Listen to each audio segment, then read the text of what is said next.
practices with regard to salary ng ating mga taga-Luzon. But that's water under the bridge now. I think we're gonna handle that later on. But that's an scheduled appointment. But now going back to the situation, kami po ay nananawagan sa ating mga kababayan, lahat, across sectors, to cooperate and participate to the guidelines, issuances, and some rules. In this case, the City of Manila, the city government. I don't know if it is first time for you, but there's always a first time that no types of obstruction will be allowed. So you think whatever you want to think, what type of obstruction, when we say no, all, when you say all, it has to be clear, including government vehicles. It may be an ambulance, it may be a police car, maybe a firefighting vehicles, or any vehicles that being utilized by the respective agencies along the route. Has to be clear of everything, including motorcycles. All those vehicles found in the area will be considered donations to the City of Manila. Because we will pick it up, we'll bring it in their rightful place, we will implement towing. Nakahalat ang towing ngayon sa Manila, di ba? Because of some abuses on the part of the city government. May abuso sa amin. So tinigil namin yan, pero nagkaroon naman ng abuso sa private sector because alam nila walang towing, they'll leave their vehicles there. So we're going to implement towing on 8 and 9. So lahat ng bihikulo, huwag ipan ng motor nyo ha. It will be considered donation, baka mahirapan kayo kung saan nyo hanapin yung motor nyo. Kasi as of now, wala pa kaming lugar na area na paglalagyan ng mga iiwan yung bihikulo at motor. And it may be brought to Tarlac or somewhere as far as it is available. Any space, maybe MMD can help us, DPWH can help us, but it will be put somewhere else. Will help you park your vehicles properly. And no vendors. Pasensya na. True, there are areas that are considered no vendors already, but there are areas, as you see, that are for purposes of compassion and understanding the plights of some, and there are tolerable streets in terms of having some obstruction, but this time, kailangan natin ng cooperation ng lahat. Wala. Then, walang magtitinda ng barbecue, banana queue, lahat ng queue na gumagamit ng stick. Wala. Huwag yung sabayan, yung RUTA, sayang naman yung puhunan nyo. Nanghihinayang kami para sa inyo. Kukunin namin yun because it will be considered obstruction. So let's just make this solemn. This is about Jesus. This is not about opportunity to enrich ourselves economically. This is a time na pagmumuni-muni. And I think it's high time for everyone. I'm a Catholic. If you're a Catholic, this is a time for you to muni-muni sa buhay. Hindi ito negosyo. We just wanted a very solemn celebration. Nothing more, nothing less. Walang shenanigans. And fourth, I'm calling all politicians to refrain from greetings. All your greetings will be considered obstruction. We will tear it down. I think it's time also to mend our ways as politicians. Walang mag-e-epa. Mas marami pang pagbati ninyo kaysa sa pagbati ng tao. Everything. Please, let's do something new. Let's do something we can improve it. Sort of say, we can improve it. So binabalaan na natin lahat ng mga politiko, huwag kayong maglalagay ng pabati ninyo. Sayang lang yung pera ninyo sa tagpulin. Uubusin lang namin yan. Walang any other, ayoko na shenanigans. Let's just focus on this matter. Now, I think the issue is Lokoy. Yes. It is not up for the City of Manila to certify the safety of everybody. It is up to the Coast Guard and the PWH and other respective agencies. And I think if they have some suggestions, I think the City of Manila will just follow suggestions of those respective agencies. Kasi yun ang specialty nila. Basta kami, in our own little way, tutulong kami. The City of Manila, particularly MDRRMO, our healthcare facilities, and other logistical support will be expected from the city government of Manila in line with the other efforts of the respective agencies. Ayun naman po, magandang umaga po sa inyo lahat. Mapapang lang po ba ang ating detalye ng pinadaanan lang? Sige po, baka may gusto pang o gusto na pumago. Sige, very brief questions. Sige po, sir. Pakilala na lang po. Mayor Nico Balvinina po from CBCB News. This is your first Traslacion as the mayor. Do you have a message to your fellow devotees for this work? Well, una, ito yung tungkol sa Diyos. At gusto kong partikularan, si Jesus ang pinag-uusapan, hindi si San Miguel. Si Alfonso na ngayon. Alfonso na. Hindi si Fundador. Okay. Ito ang mga experience ko sa mahabang panahon. And I would like to share it to everybody and those who are watching.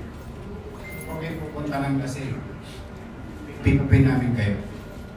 Ilalabas namin kayo sa parada. If we smell, suspect that you're drunk or you're you contain some level of alcohol, you're not welcome sa parada. Pakiusap ko lang sa mga buntis, huwag na kayo sumabay sa parada, manood na lang kayo ng parada. Please take care of yourselves.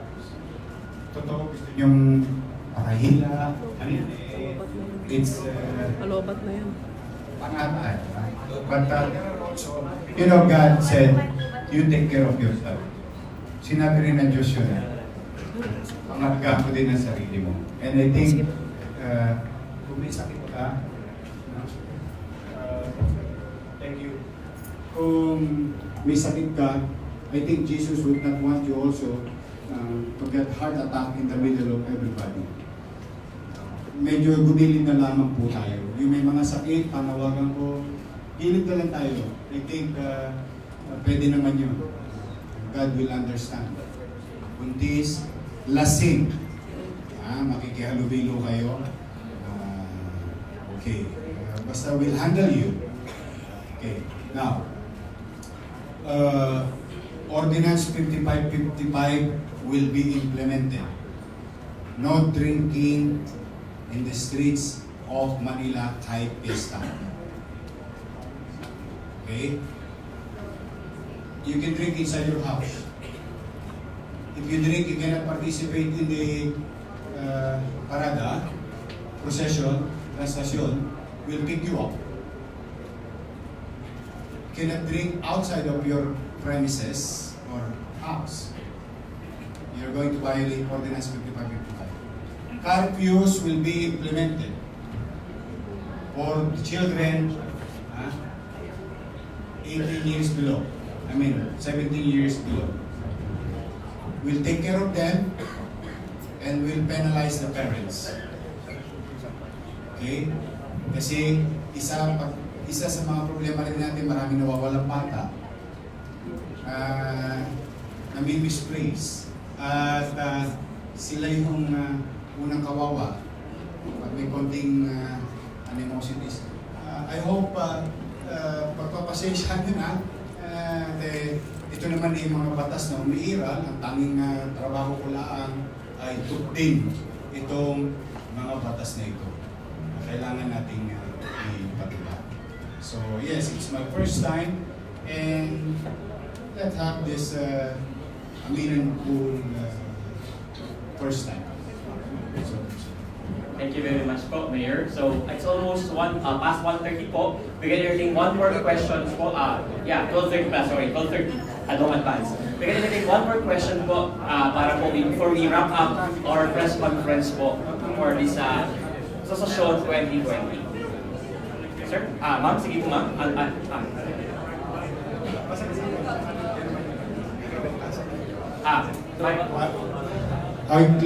I-clear ko lang i-clear ko lang, maganda yung tanong ni Father. Paano yung bata sa parada? Di ba ang cargo sinasabi naman, basta kasama yung magulang, okay. Di ba? Hindi naman naman bata baka magkaroon kayo ng confusion. Pero when we see children on their own, kaya nga lang. And they are below 18, we will care for them. We will help them to be secure.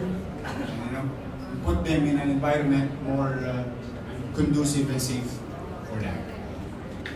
Good afternoon po, Laura Mentagero from Rapper. To all agencies concerned, dahil po prevented na yung government vehicles then along the route as Mayor said, may mga kailangan po bang i-relocate na mobile jails or ambulances and the like? Perpendicular. Nasa perpendicular. So, is there anyone po who would like to answer that Okay, question? nasa perpendicular road sila. All those logistical capabilities, I think they were informed ahead of time, a few weeks ago. They're all going to stay, and including the media. Kung nga pala, mga media, hindi kayo accepted, Hindi kayo accepted, please. Go to the perpendicular. Pwede nyo na iparada yung van sa perpendicular roads. Pakisuyo lang naman namin. Within the area rin. Pero wag na lang along. Pwede naman. Kasama kayo, makisuyo lang. So, please ask your driver, tell your driver, wait, huwag kang pumarada sa Kasi siyempre, we don't want you being, our attention being called and to implement such also to you. Mas maganda na tulungan nyo rin kami. Ayan, pagbibigyan natin ng huling. Eto po, ma'am. Makilala na lang. Hello po, good afternoon po. Kay Mayor po, Jocelyn po from Granada Online. Sir, how about po dun sa mga container van, mga trucks? Kailan po sila pagbawalang bumiyahe sa loob ng Maynila? Asyete pa lang, sinabihan na sila. May truck ban na akong inisyo. May truck ban na. And I just signed today, a few hours ago, no work in City Hall, no classes in the entire city of Manila. Private and public.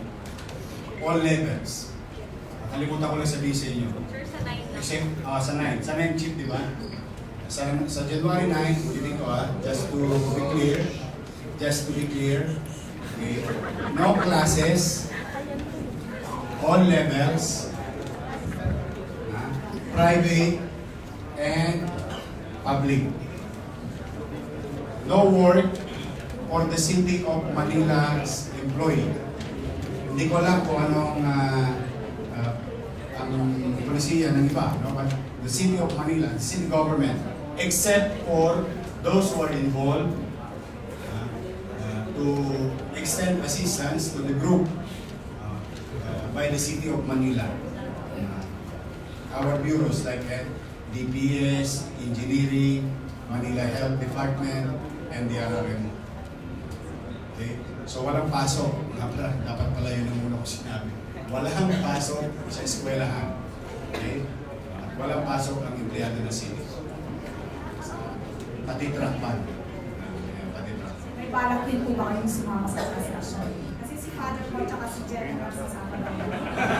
Sa harapan, sa harapan. Sa harapan, kasi maganda na po yung ano ngayon eh.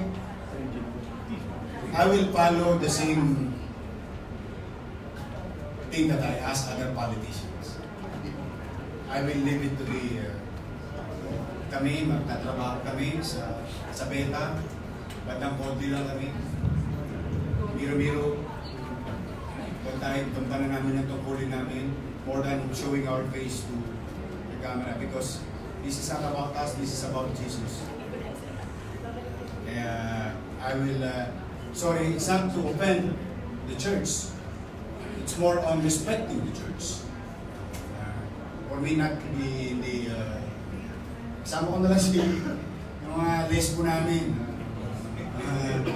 mga agencies, para doon na lang kami sa puyatan. Kasama namin yun. Kasama na. Sige. Baka dyan ako sa Red Gate. Ayan. Thank you, Mayor. Upang isarado po ang ating press conference, may closing remarks po tayo from Reverend Monsignor Fernando. It's been a long morning. I will take this opportunity to thank all of you. So many have emphasized the objective that let this Traslacion 2020 be a solemn occasion for our Lord Jesus Christ. I would like to thank all of you, especially our friends in the media, to communicate the different advisories. Also, this has been a long process and many months in the preparation. So I will thank our hijos del Nazareno, our leaders are here, and I would like to mention, I hope I will not forget, they're supposed to give me a list, but the men and women in uniform, particularly, ito may mga initials ito, is representing the BFP NCR, or the BFP Fire Chief Superintendent Wilberto Rico Juan Chu for all the fire. Also those in the BJMP, the Coast Guard, and for our police, for the JTF NCR General Luna,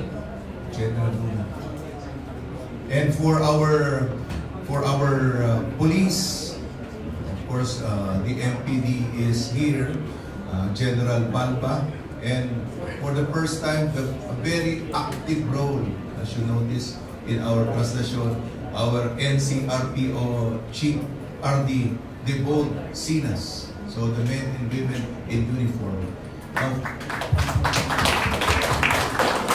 We pray they are protecting us, safety, security against the perceived threats of terrorism. And we are grateful for Ms. Cecil Romero for the use of the luneta. Maraming salamat po muli. And for those who are going to take care of our medical cases, Doc Corazon Flores, Doctora Global, Gloria Balboa, as well as Joel, give our regards to General Cabantac, Office of Civil Defense, NCR. And for our Charlie level, so give our Attorney Mike, Celine, no? And give our regards to Chairman Danilo Lee. And for the good men and women of the Manila City Hall, we have been meeting through City Ad twice a month. And for our beloved mayor, and we have fresh leadership. So we stand behind you, Yorme, and you have fresh energy, fresh vitality, and a new vision for Manila. Rest assured that we are praying for you, we are behind you towards all your efforts to make a premier city of the Philippines, and that you are a real leader, credible, and you are going to lead our nation towards goodness. So our Yorme, Mayor ISKO Moreno Dumagoso, maraming salamat po.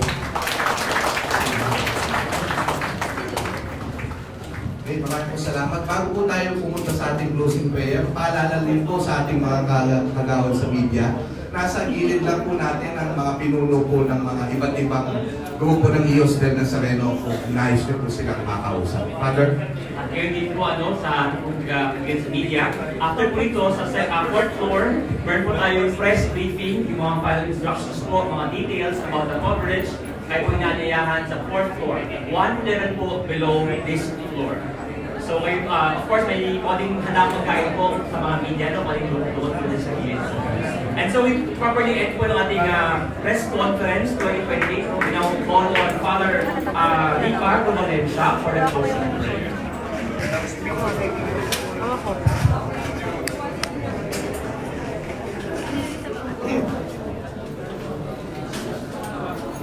Sa ngalan ng Ama, ng Anak at ng Espiritu Santo. Mahal na po ang Jesus Nazareno, kami po'y nagpapasalamat sa iyo sa lahat ng iyong ginawa sa aming buhay. Naway ang aming pagdiriwang na nalalapit na kapistahan ng iyong anak sa taong 2020 ay tunay na magampanan namin ang aming mga tungkulin at mapangalagaan ang kaligtasan, kaayusan at tagumpay nitong aming papasinaya sa iyong pagbibigay ng sarili at paghihirap para kami magkaroon ng kaligtasan. Hinihiling namin na basbasan mo ang lahat ng narito at ang lahat ng aming mga kababayan na namin tubo sa poong Jesus Nazareno. Hinihiling din namin sa iyo na naway ang lahat ng aming gawain ay magbibigay ng karangalan sa iyo at sa iyo lang. Ito hinihiling namin sa ngalan mo, sa ngalan ng Espiritu Santo, Diyos magpasawalang hanggan. Amen. Sa ngalan ng Ama, ng Anak at ng Espiritu Santo. Amen. Meron na pong picture taking po yung ating mga panelists. You can come po. Opo, so ano lang, mag-confess lang po tayo para hindi ma-stress. So confess lang po para hindi ma-stress. Also po sa mga media, may press kit po ibibigay sa inyo sa baba. Press kit po will be available downstairs for our media friends. Salamat po.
send-off mass sa Quirino Grandstand. 6 a.m. bukas. Para po sa lahat ng mga volunteers, kahit sa media, you are welcome to join sa 6 a.m. mass sa Quirino Grandstand.